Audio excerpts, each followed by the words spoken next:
전북 지역에서 이틀 사이 코로나19 확진자 20명이 추가로 발생했습니다. 전주에서는 병원 환자와 간병인, 보호자 등이 잇따라 확진됐습니다.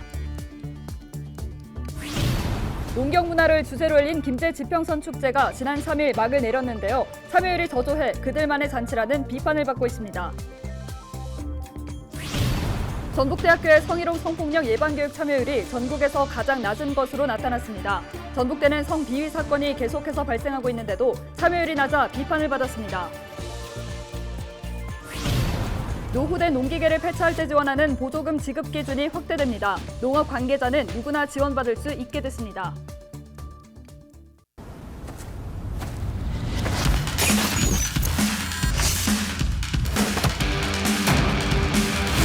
Everyone knows I'm passionate. Know why?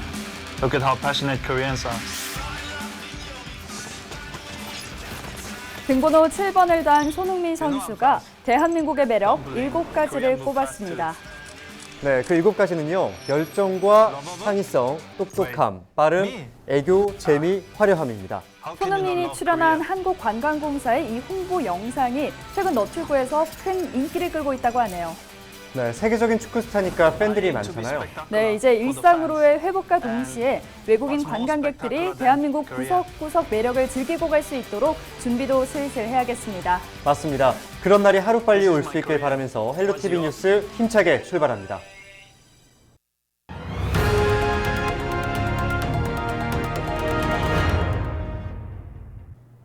전북 지역에서 지난 18일부터 19일 오후 5시까지 코로나19 확진자 20명이 추가로 발생했습니다. 지역별로는 전주 7명, 군산 6명, 완주 4명, 정읍 1명 등입니다. 전주에서는 최근 병원 환자와 간병인, 보호자, 직원 등이 잇따라 확진됐습니다. 이 병원과 관련한 확진자는 현재까지 13명으로 집계됐습니다. 군산에서는 지난 주말부터 코인 노래방을 연결고리로 한 확산세가 이어지고 있습니다. 이날까지 소규모 N차 감염을 통해 중고등학생 등 24명이 확진 판정을 받았습니다. 농경문화의 진수로 알려진 김제 지평선 축제가 지난 3일 막을 내렸습니다. 김제시는 코로나19 상황을 고려해 온라인 위주로 축제를 치렀는데 예산은 이전과 비슷한 약 20억 원을 들였습니다. 우리나라를 넘어 세계적인 축제로 거듭나겠다는 각오를 밝혀왔는데요. 과연 어땠을까요? 정명기 기자가 취재했습니다. 김제 지평선 축제 개막을 앞두고 인터뷰에 나섰던 김제시장과 축제 재전위원장.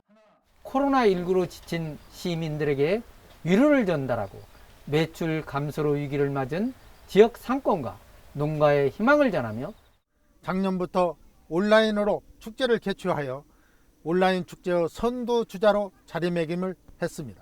제23회 지평선 축제는 대한민국을 넘어 전 세계적으로 모두가 공감할 수 있는 글로벌 축제의 모델이 될 것입니다. 과연 후원 장담한 대로 됐을까? 축제 첫날인 지난달 29일 오후 4시에 열린 입석 줄다리기 행사입니다. 마을의 안녕과 풍년을 기원하는 지역 전통 민속놀이지만 고작 42명이 시청 중입니다.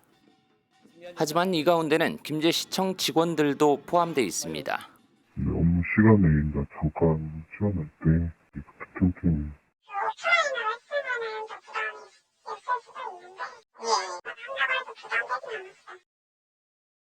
전날과 비슷한 시각 축제 전용 유튜브 채널에서는 또 다른 메인 프로그램이 시작됩니다. 15분 정도 지나자 벽골재에 얽힌 전설 쌍용놀이 가운데 가장 흥미로운 장면이 등장합니다. 그렇지만 유튜브 동시 접속자는 58명. 지역의 역사와 농경 문화를 담은 몇 안 되는 프로그램이지만 초라하기 짝이 없습니다. 이번에도 댓글창에는 공무원들의 감상평이 이어집니다. 김제가 좀 먼저 이제 어르신들이 많잖아요. 저희 사람들보다 큰 부분이 아쉽죠. 어르신들은 이제 유튜브랑 이렇게 좀 생소하다 보니까. 프로그램들 같은 경우에는 이렇게 뭐 유튜브로 댓글 참여하긴 하지만 그냥 댓글만 썼을 뿐이지 뭐 실질적인 참여는 아니었던 것 같아서 저는 좀 아쉽고. 지역 농특산물 경매 행사의 경우 마치 시청 직원들만의 잔치처럼 보입니다. 취재진이 여러 경로를 통해 확인한 참여자만 10여 명에 이릅니다. 직원들은 근무해야 할 시간대 틈날 때마다 유튜브 행사에 참여해 왔던 겁니다.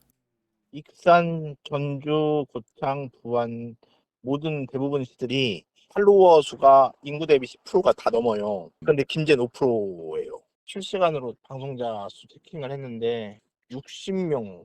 근데 화면 대기 시간에 접속해 있는 시간 사람이 한 40명이니까 공무원들이 그냥 자기 컴퓨터에 켜놓은 거거든요. 행사 관계자들은 그 인원이 한 최소 40명은 됐을 거고 실제 시민들은 몇 명이나 될지. 그런데 알고 보니 김재 씨는 온라인 홍보를 위해 부서별로 점수를 매겨왔던 것으로 확인됐습니다. 당시 코로나19 확진자가 급증해 업무에 과부하가 우려됐던 보건 인력도 예외는 아니었습니다. 김재 씨 관계자는 실과별 읍면동에 대해 포상할 방침이며 늦어도 이달 말까지 자체 평가를 마무리할 방침이라고 밝혔습니다.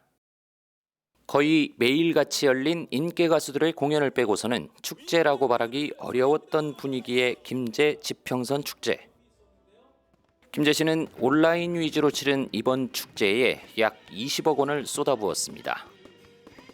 코로나19 사태 이전과 별반 차이가 없는 예산을 들였지만 글로벌 축제의 모델이 될 것이라는 말이 무색해진 건 아닌지 따져볼 일입니다. 헬로티비 뉴스 정명규입니다. 노후된 농기계를 폐차할 때 지원하는 보조금 지급 기준이 확대됩니다. 전북도는 트랙터와 콤바인 등 낡은 농기계를 폐차할 때 기존 농업인과 농업법인 소유 기계에서 사후관리소나 상설 판매장 등 누구나 지원받을 수 있게 기준을 완화하기로 했습니다.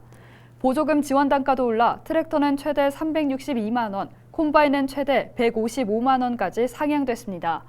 노후 농기계 폐차 지원 사업은 현재 남원과 김제, 진안과 임실, 고창 등 5개 시군에서 추진되고 있으며 내년부터 전북 모든 시군으로 확대됩니다. 전북대학교의 성희롱 성폭력 예방교육 참여율이 전국에서 가장 낮은 것으로 나타났습니다. 국회 교육위원회 소속 더불어민주당 권인숙 의원은 전국 40개 국공립대학의 폭력 예방교육 참여율 전체 평균은 약 75%라고 밝혔습니다. 이 가운데 전북대는 성희롱 54%, 성매매 53%, 성폭력 54% 등으로 전국에서 가장 낮은 수준을 보였습니다. 특히 전북대는 성비위 사건으로 교수 2명이 해임되고 재학생이 제적되는 등 문제가 계속해서 발생하고 있지만 교육 참여율이 저조해 비판을 받았습니다.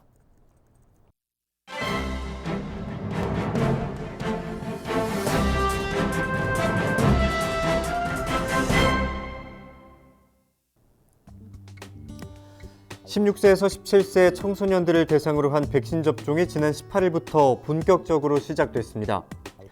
하지만 전북도 교육청 등이 접종 후 이상 반응 및 안정을 목적으로 결석하는 학생들의 학습권 보장과 관련된 대응 지침을 마련하지 않으면서 학부모와 학생들의 혼란만 가중시키고 있습니다. 특히 질병청 코로나19 예방접종 대응 추진단의 경우에도 이날부터 시작된 소아와 청소년 백신 접종 후 이후 폭풍을 고려한 전문가 초청 설명 특집 브리핑을 진행할 정도로 신경을 곤두세우고 있으나 교육계에서는 접종 후 이상 반응과 관련된 매뉴얼조차 마련하지 않고 있어 학부모와 학생들의 불만을 사고 있습니다. 병원을 찾은 학생들은 대부분 백신 인센티브를 기대하면서도 백신 접종 후 안정을 취할 목적으로 결석할 시 발생하는 학습 공백에 대한 대체 학습 제공이 이 학교마다 제각각으로 이루어지고 있다면서 볼멘 섞인 목소리를 내기도 했습니다. 코로나19 백신 접종 후 결석으로 인한 학습 결손이 발생할 경우 의무적인 대체 학습 자료 등이 제공되지 않고 있는 점을 확인할 수 있는 대목입니다. 전북도 교육청 관계자는 이에 대해 학교장 재량에 따라 코로나19 백신 접종 후 결석 학생들에 대한 대체 학습 자료를 제공할 수 있지만 의무는 아닌 상황이라고만 답변했습니다. 한편 18일 0시 기준 전북 지역 청소년 중 접종 예약률은 66.9%를 보이고 있습니다. 지금까지 신문 브리핑이었습니다.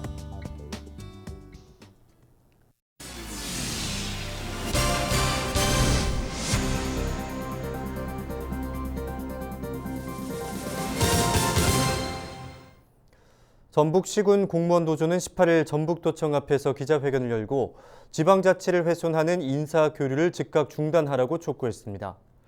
노조는 전북도가 여전히 14개 시군 부단체장을 임명하고 있는데 그 결과 부단체장이 시군을 감시해 지방자치의 근간을 흔들고 있다고 밝혔습니다. 또한 인사교류를 명목으로 도청 5급 승진자를 시군에 내려보내는데 이는 시군 공무원 인사 적체를 유발한다며 중단해야 한다고 덧붙였습니다. 행정안전부가 지정고시한 인구 감소 지역에 전북도 내 10개 시군이 포함됐습니다.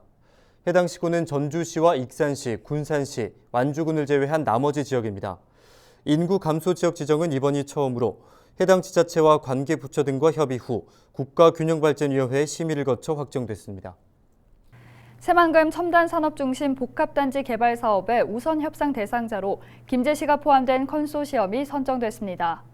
김제시가 참여한 A+ 컨소시엄은 3,014억 원을 들여 태양광 풍력발전단지를 비롯해 정보통신기술과 미래산업실증단지 조성 계획을 제안한 것으로 알려졌습니다.